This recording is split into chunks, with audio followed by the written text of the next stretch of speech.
most of you know that the way we detect breast cancer, the way we look for breast cancer these days is one of two ways. You go to your doctor and get a breast exam every year.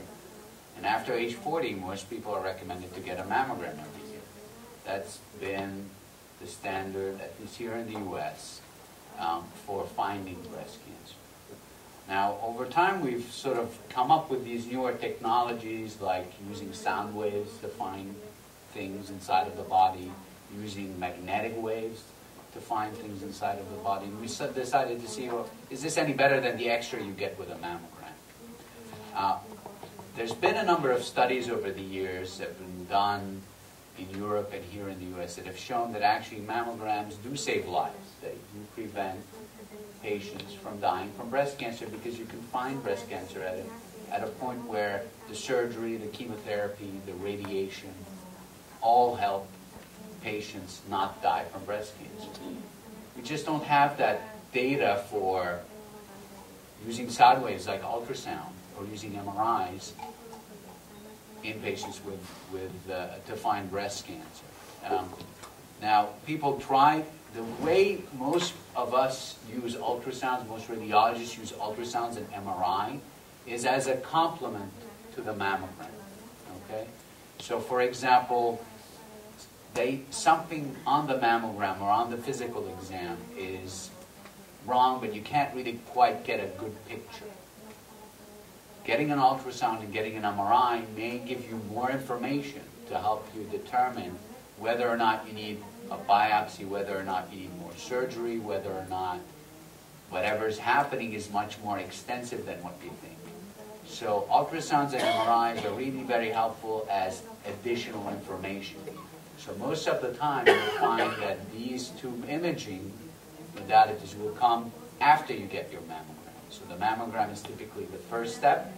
And then if you need any more imaging, the radiologist will usually recommend either getting an ultrasound or an MRI. Ultrasounds are very easy on the patient and on the radiologist to set up and do. So frequently that's one of the first steps that you do. MRI is more extensive, more difficult to set up, but can give you more information in some situations. Now there are patients where MRIs are recommended as part of the screening or looking for breast cancer. And those are typically some patients that are really very high risk of developing breast cancer.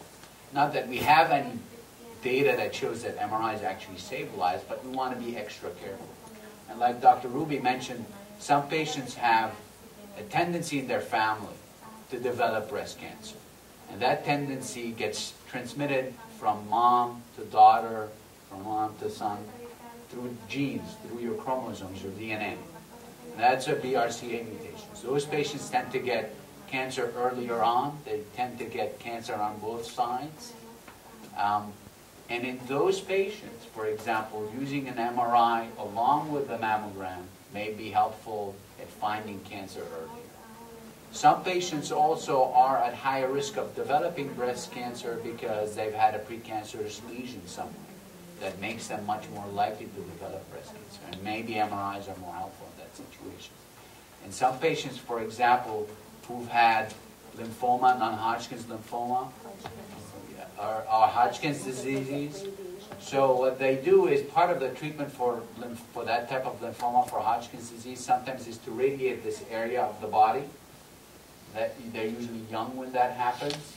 Now that radiation, unfortunately, instead of killing the breast cancer, for example, where we use it, in this situation, it actually makes it a little bit more likely for much more likely for breast cancer to happen.